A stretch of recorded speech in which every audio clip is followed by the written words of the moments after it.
You know those ads you see on social media, the ones that just feel a little too perfect? Well, today we are pulling back the curtain on a really sneaky online shopping scam that's used those exact ads to trick hundreds, maybe even thousands of people.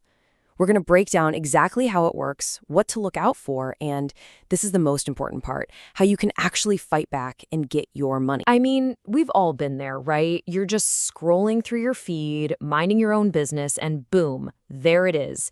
An incredible product, and the price is just, wow. You can't ignore it. It is so tempting. But that temptation, that's the front door for a really common and super frustrating scam. So let's get into it. The social media ad trap. How does that little bit of temptation turn into a full-blown trap? Well, it all starts with the bait. See, these scammers, they're experts at looking legit. They create these polished, professional-looking ads on places like Facebook and Instagram that are specifically designed to hook you before you have any idea what's really going on. And get this, the variety of stuff they're selling is all over the map. You'd think they'd stick to one thing, right? Like just electronics or just clothes. Nope. Based on what victims have reported, they're advertising everything.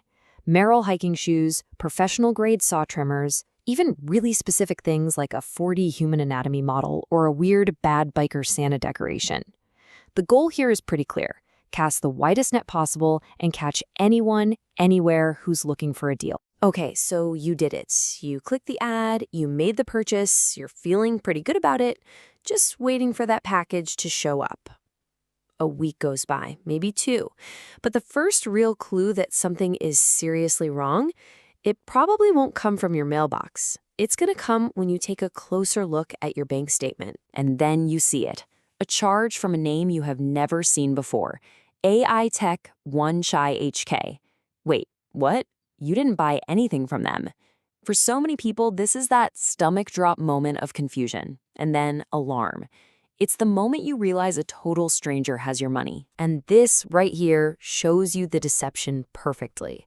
People thought they were buying from these cute-sounding online shops like Cherish Wings or Blessings, or maybe something that sounded more professional like Call It Good. But it was all a front. Behind the curtain, all of these different websites were funneling the money to the exact same place. Aiytech Wanchai.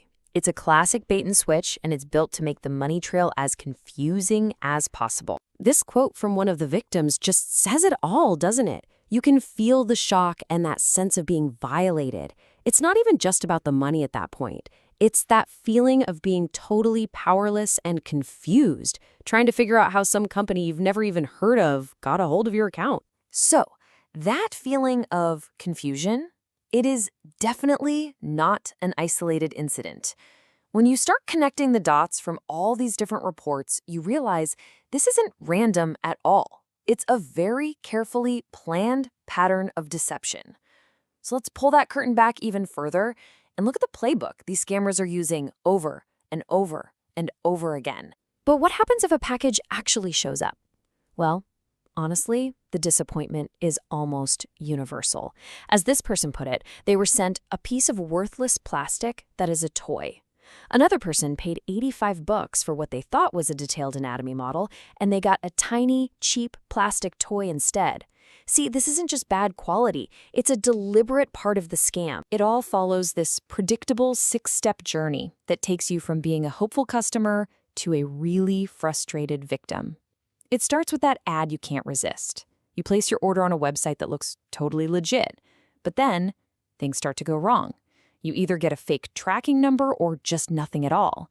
The product either never shows up, or if it does, it's total junk. Then you spot that Aiytech Wanchai charge on your bill, and it all clicks. You've been had. And the complaints, they all tell the exact same story. No confirmation emails, tracking numbers that don't work. If something does arrive, people consistently say it's the wrong size, wrong color, or just plain cheap. Many mention a strong chemical smell. And forget about getting help, there's no return info, and customer service is basically a ghost. The whole thing is designed to be a dead end. Okay, hearing all that is, well, it's infuriating. It's so easy to feel completely powerless. But, and this is a big but, you're not. Now we're getting to the most important part of this whole explainer: how you can turn from a victim into a victor. Let's walk through the exact steps you need to take to get your money back. So, what do you do in that moment where you realize what's happened? The key thing is to act fast, and you need to contact the one place that actually has your back in this kind of situation: your bank or your credit card company. The most powerful tool in your arsenal is something called a charge dispute. This is the official process where you tell your bank, hey, this charge on my account is not legitimate. Why? Because the stuff you ordered never showed up, or what did show up was not at all what you ordered, or the whole thing was just plain fraud. For credit card charges, it's usually surprisingly simple. Most banks now let you start a dispute right from your online account or even their mobile app. You just log in, find that bogus Aiytech Wanchai transaction, click the option that says something like dispute this transaction, and then just follow the on-screen steps. Okay, now listen up, because this is really, really important. If the money came off your debit card, the process is different. You usually can't just do it online. You have to physically pick up the phone, call the number on the back of your debit card, and speak directly to a person at the bank to get things started. Don't wait on this. Now, to make your case as strong as possible, you gotta gather your evidence. The bank will need the basics, of course: your name, your account info, the date of the charge. But the crucial part is giving them a clear reason for the dispute. Tell them goods were not as described or goods were never received. Any proof you have, like screenshots of the ad, the order confirmation, any emails you sent, that stuff is gold. And here's one final piece of advice. You have to be persistent. Your bank will investigate for you. They might even give you a temporary credit right away. But these things can take time to resolve fully. You just have to see the process all the way through. Your persistence is absolutely what will make the difference. So there you have it.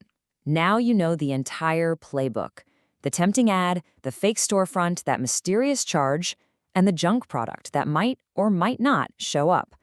This knowledge is your absolute best defense. So the real question is, the next time that amazing deal pops up in your feed, what are you going to do?